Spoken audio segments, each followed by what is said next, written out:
Hey everybody, and Tony here with a review of Gounod's Faust, which was shown at the Staatsoper im Schiller Theater. The conductor was the ever-magnificent Madame Simone Young. The production was by Karsten Wiegand. The set design was handled by Bärbel Hohmann. The costumes were done by Ilsa Welter. The lights were handled by Olaf Frese and Sebastian Alphons. The choreographer was Otto Pichler. The chorus master was Martin Wright, and the dramaturgy was handled by Mark Schachzik and Jens Schroth. Now, I don't really need to explain why I really love Gounod's Faust and why it's also one of my most favorite French operas of all time, but it's safe to say it has a lot of great music, mainly Faust's Salut demeure pur et chaste, Valentin's Ave celle quitter ce lieu, Mephistopheles' Le Vaudeur, and Vous qui faites l'endormir, Marguerite's Jewel Song, and Siebel's Faites-lui mes aveux, and even the choruses, like the chorus at the marketplace and even the soldiers' chorus. Absolutely fabulous music, and it's no wonder why these have become very much household names in terms of pop culture and in terms of very catchy tunes and very memorable musical pieces. With that said, let's get on to what I thought about the production. Now, the production was, well, quite interesting because the most interesting aspect that really makes this production kind of stand out was having one singer sing the role of the old man Faust, and then having another singer singing the role of the younger Faust. And we'll get to those two singers later. I found the concept of it rather interesting. At first, in the very first moments, it's a very bleak, dark world, and we see all these scribbles in Dr. Faust's little cube. Mephistopheles, before all this happens, enters the stage, opening the curtain as to say that this is his world, this is his story, and this is how he moves the story along. He writes the story. He's the master of everybody's fate. And what more can you expect? This whole opera probably could have just been called Mephistopheles, because usually when you think about it, Mephistopheles is definitely a major show-stealing role for any basso. No surprise there. So it's basically easy to say that this is like Mephistopheles' show, because everything from Act 1 to Act 2 to Act 3 to Act 4 is quite bleak, except Act 2, which is a lot more, well, a lot brighter, but even in the later parts, it has that more ominous feeling and even that bleak feeling as well. And with the first act, it starts off all dark and gloomy until Mephistopheles enters the scene. He then introduces the old Faust to the much younger Faust, and then the younger Faust takes over the story. And what's another interesting factor about this production is that a lot of the chorus members and the extras move at first in a very robotic way, as if to suggest that these are all the devil's toys. He sees humankind as nothing more than just toys, playthings, wound up dolls that he can just wound up and just do whatever the hell he wants. No pun intended there. And he just, well, just kind of likes to mess with him in his own crazed little way. Sometimes to show them that, okay, this is what human beings are pretty much reduced to. They're pretty much reduced to nothing more than just toys. They're nothing more than just pawns. And they're just nothing more than just a bunch of empty shells who just need more control in their lives, or whatever's left of them. And especially when you get into Act 2, you do see like an image of a tree that is supposed to represent Marguerite's area of her home, where it's all green, where it's secluded, and it's full of well, natural surroundings. And also, we don't really see the bouquet and the jewel box on the tree stump. We instead see them placed on Marguerite's bed, and the interior of Marguerite's little cottage is mainly showing that Marguerite is still a young girl in this act. She's like, what, someone between like 18 or 24, someone who's still very young, and or probably even a lot younger than that. Someone who's still very young and is going through a good amount of puberty before she finally realizes that maybe she might have feelings. Maybe she'll end up growing up to be a woman, that's for sure. And she basically enters the scene like holding her teddy bear as if to say, oh, she's a woman. And then we also see that even the costumes do represent a certain type of sleaze, yet also certain type of trashiness that kind of makes this production rather interesting and quite riveting in its own way. Oh, sure, I probably would have loved to see a lot more scenery, a lot more trees, mountains, rivers, cottages, houses, cobblestone, and many other things. But actually, when you think about it, what the production does, it pretty much does in a very interesting way.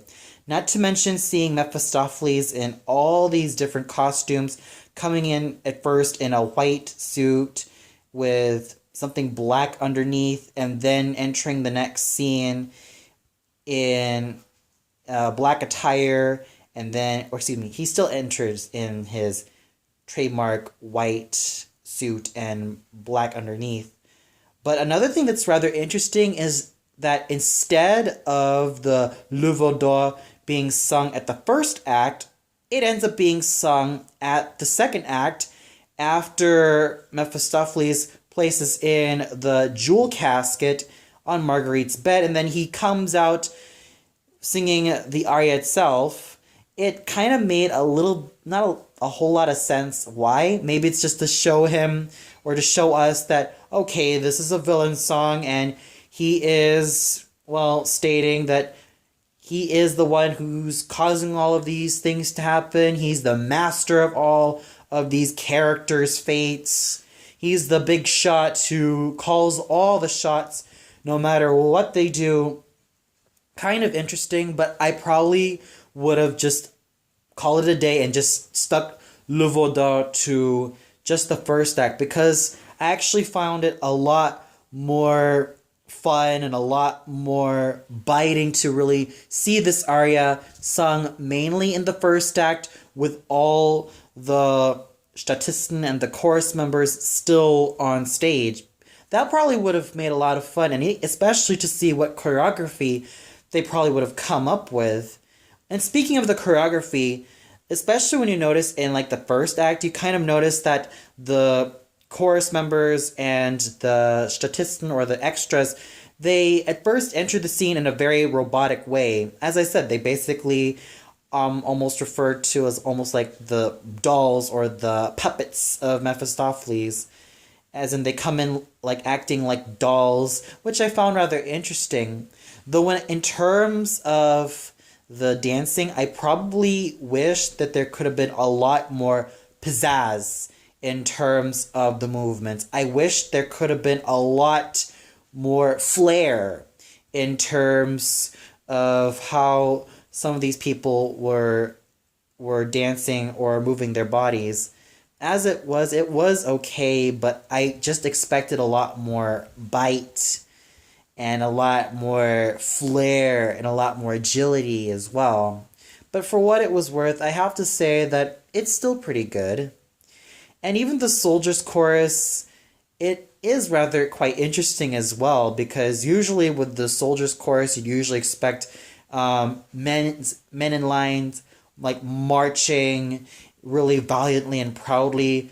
But here, it's like with this version of the soldiers' chorus, it's like you see them trudging and nervous and quite disturbed as well. which is actually kind of interesting. It is kind of a nice mix as well. I'm actually kind of open to productions like this. Oh, sure, it didn't have a great amount of scenery, but like I said, for what it was worth, it was still quite fun, especially with the biggest highlight of the concept being that we get to see two different Fausts, the one tenor who sings the old Faust and the other tenor who sings the younger Faust. And not to mention the ending in which Marguerite slices her throat with the fragments of the mirror and then getting herself into what I could easily presume is like Mephistopheles' version of purgatory or hell, with all the chorus members like dining and looking at Marguerite as if to say that she's just another wasted soul, just like that. Actually makes it all the more disquieting, but actually makes it a lot more interesting and kind of fun in its own special way. So that's what I thought. The production, the costumes, and the choreography were quite fun and interesting, and especially when it came to Marguerite's costume, which also highlighted her innocence and growing into womanhood, and then to her eventual despair. It really does a great job into trying to be as different as possible, though I would have loved to see a lot more scenery, pizzazz, and a lot more flair. But still, it's pretty good in its own special way. And now we get to the singers. Now, like I said, this production of Faust has two different Fausts. The old Faust, sung by Stephan Rügamer, and the younger Faust, sung by Pavol Breslik. Two very excellent full lyric tenors who had magnificent careers, mostly in the Mozart repertoire, and even at times attempting roles in the Italian, French, and some more of the German and even Russian and English repertoire. Though it's safe to say that with Pavol Breslik, he's doing a lot more bel canto roles, or he's basically done a lot more bel canto roles, like the likes of Gennaro, and most recently Edgardo, and even this. And we probably would end up seeing him in a lot more Roberto Devereux in the near future, and a lot more Donizetti, Bellini, and Rossini roles in the near future, but mostly on the lines of Donizetti.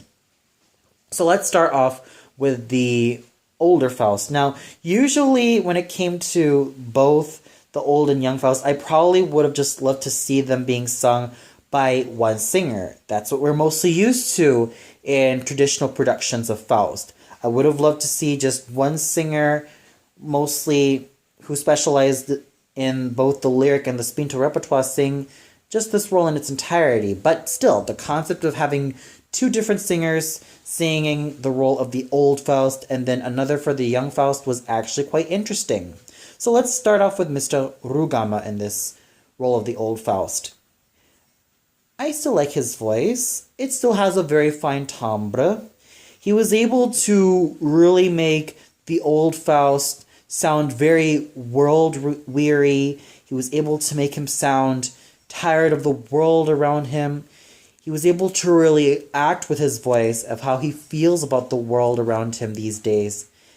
It's still quite a very, very riveting portrayal of the old Dr. Faust before he turns young again. He is a terrific singing actor, and it's totally reflected on how he sings the part. He not only sang the part, but he acted the part very well, without overacting, without being too hammy. He really did his part very well, giving such a world weariness to this title character, and also a sense of frustration, a sense of despair, and a sense of, and even a sense of longing and suffering with this character, which I really found very interesting. And then we get to the younger Faust, sung by Pavol Breslik. Now, I have seen this gentleman in a lot of productions, and especially I've even seen and heard him on YouTube, And in fact, we're both Facebook friends. And it's no surprise when I say that I just go crazy over him when it comes to the instrument and how he uses his vocal instrument very well. He is very superb in this role.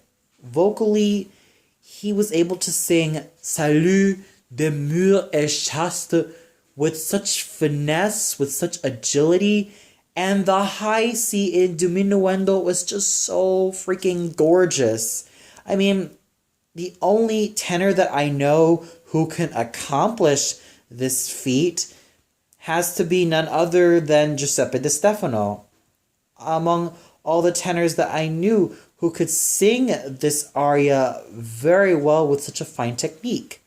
With Monsieur Breslik, he was able to sing Salut de mur et chaste with such a gorgeous tone, and that high C in diminuendo was just absolutely excellent. And he was also a very fascinating actor as well. He did not go too over the top. He did not end up being wooden. He was just actually fine as an actor. He worked well with all of his colleagues. He worked well with what he was given in terms of directions. But most of all, he maintained his very fine lyrical instrument, which he can be able to do a lot of. He is very versatile in whatever he can do with his very wonderful instrument. Whenever he has to sing with such force and with such vibrance, he sings it very well, especially mostly on the top area. And when he has to sing with such lovely phrasing, he's able to do it very, very well. He has an excellent technique. What more can I say about Monsieur Breslik? He has a very excellent technique. I just go gaga over him. I just go gaga over the way he uses such a fine technique. It's absolutely wonderful seeing such a tenor like that. Bottom line, he did a very fantastic job as Faust. He was able to get himself involved, not only in the drama, but mostly in terms of his vocal assets. Then singing the role of probably one of the most coveted roles for any basso, aside from the likes of Don Giovanni, Silva from Ernani, Banco from Macbeth, Sparafucile, Filippo II and the Grand Inquisitor and the Monk, Ramphis and the King of Egypt, Boris Godunov, Pimen and Varlam, Dosifei, Ivan Kovansky, Hans Sachs, Veit Pogna, Fasolt, King Henry the Fowler, and many, many other basso roles in which any basso would specialize as the kings, the fathers, the villains, anything. I'm of course referring to Mephistopheles. Now this character needs no introduction whatsoever. This character has been sung by a lot of bassos throughout history, the likes of Boris Christoph, Fyodor Shalyapin, Nazareno d'Angelis, Nikolai Gyaurov, Cesare Siepi, and the Mephistopheles for tonight was none other than the ever-fabulous René Pape, a basso who I admire so much, mostly because of his versatility. The gentleman can sing everything from not only his native German repertoire, but also the French repertoire, the Italian repertoire, the Russian repertoire, some fragments of the English, and some of the more Slavic repertoire. He can sing everything. Whether it's comic roles or dramatic roles, villains, lancers, ambiguous characters, all-around good guys, huggable daddies, vile demons, he can sing freaking everything. And that's what I definitely love about René Pape. What more can I say about him as Mephistopheles? This is pretty much one of his most trademark roles, aside from Philip II, Don Giovanni, Zarastro, what else? Ramphis, the King of Egypt, Fasolt, Hans Sachs, Veit Pogna, King Henry the Fowler, Landgraf Hermann, Gouvernements, and Hunding, and many, many others. Oh, and even Boris Godunov. What more can I say about this gentleman in this role? He was the star out of all the singers. He had to be on stage throughout the whole damn time, and let me tell you, he was outstanding. He pretty much blew the other soloists out of the water. He pretty much carried the weight of the show from beginning to end, with the finest basso voice technique I have ever heard, and with such a commanding presence. Like I said, it's no surprise. I have seen this gentleman on YouTube so many times. I have seen him live as King Mark from Tristan und Isolde. I have seen him do Leda, and here he is as Mephistopheles, one of the most coveted roles for any basso cantante. He does his role very well with a fine finesse, with a lot of sarcasm, cynicism, irony, and even a devilish nature to really crawl into his character. He lived and breathed and was the character. He was absolutely perfect. I found no harsh tones whatsoever. He was even throughout all the registers. He sang all of his notes very well. And he was Mephistopheles. He didn't just play him, he was him. He didn't overact. He didn't act too wooden, but he was just right. And that makes it even more fabulous.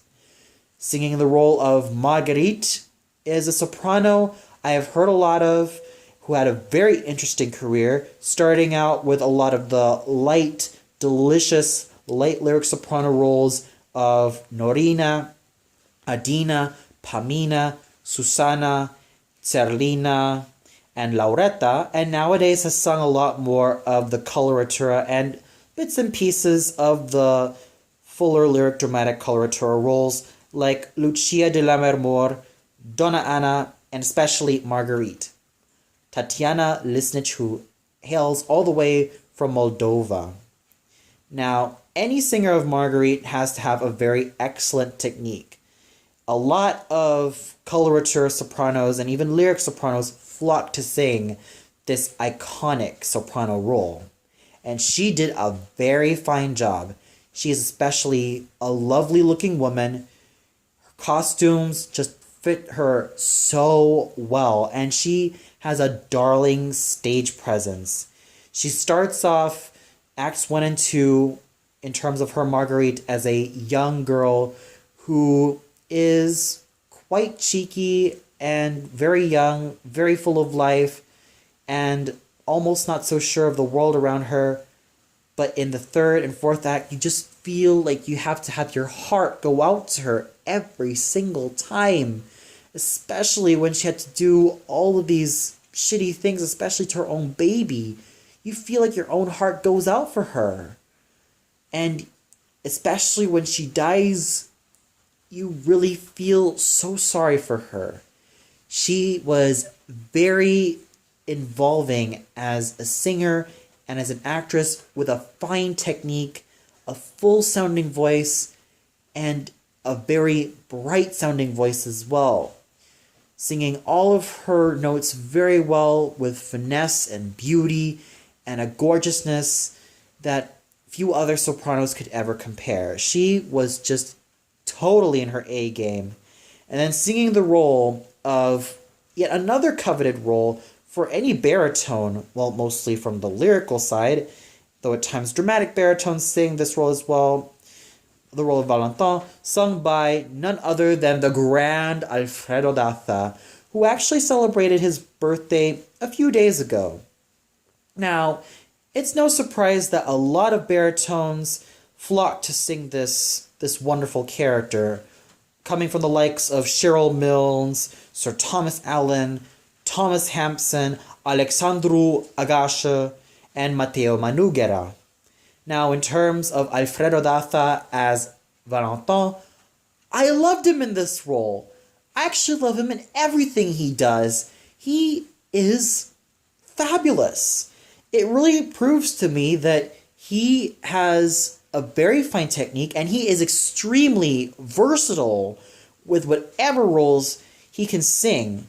Whenever he can sing a comic role, he can also do a dramatic role. Whenever he can sing a good guy or a lancer, he can even do a baddie, or even he can do a big brother or a father. He is absolutely versatile. His acting is so involving. His technique is rich and just powerful and absolutely gorgeous. And I was so particularly touched with his aria and especially his death scene. It was so thrilling and all the more heartbreaking to see Valentin die like that. He was totally involved with how he was able to really get into his character with a very fine technique, and I really can't wait to see what the future will store for Senor Daza. I could really see him sing the likes of Rigoletto or Iago from Otello, and one of these days he's going to sing Paolo Albiani from Simon Boccanegra. That'd be very exciting. I can't really wait to see a lot more of this gentleman. He is absolutely fabulous in this role, and he really deserves the highest praise coming from me. Singing the role of Cybele is the ever-fabulous lyric dramatic mezzo-soprano Marina Prudenskaya. Now, I know that I do prefer Cybele to be sung by a lot more of a lyrical mezzo-soprano, or even a high mezzo-soprano, but with Marina Prudenskaya, she really shows how versatile she can be. It's no doubt that she specializes in both the lyric mezzo repertoire and even the dramatic mezzo repertoire, with hints of Zwischenfach, but mostly both the lyric and dramatic mezzo repertoire. She is extremely versatile at what she does, and it's kind of tough making someone who's so gorgeous and so feminine like Marina Prudenskaya to come off looking like a young boy or a teenage boy or a boy who's about reaching his 20s. But still, she handles her voice very well with a very fine and excellent technique, and her acting was very involving. But her biggest asset in this role is more than anything her voice, which is homogeneous throughout all the registers and has a very piercing quality, which makes her portrayal of this very wonderful character very much exciting and just all the more worthwhile watching. And then singing the role of Dame Martha Schwertlein is the fabulous lyric mezzo-contralto, though mostly mezzo-soprano, Constance Hella. She was fabulous. She was absolutely fabulous. And she looked absolutely gorgeous on stage. She has a very elegant and kind of seductive stage presence. She was able to sing this thankless character very well, and she was able to act very, very well. I do expect a more plummy contralto voice, but regardless, Miss Heller was able to sing her role very well with a very refined voice, with a silken timbre, and with a magnificent stage presence. And the conducting done by Madame Simone Young was excellent. It was fabulous all around, especially with the chorus. I would have loved to see a lot more pizzazz in terms of the dancing and the choreography, but regardless, they sang their parts very well, and they were able to really get in the drama very well. So overall, I definitely enjoyed this production of Faust, mostly coming from the singers and the excellent conducting done by Madame Simone Young. It was just a really great evening, and I have to say that the biggest star was definitely the Mephistopheles, René Pape, who needed no introduction and definitely gave it his all in his character and his portrayal of this very iconic basso character. But still, all the singers did very well, and it was such an enjoyable evening. Well, that's all for now. Be sure to tune in for my reviews of Puccini's La Bohème and Mozart's Don Giovanni, which will be shown at the Deutsche Oper and Staatsoper and Schiller Theater respectively. So until then, good night everybody.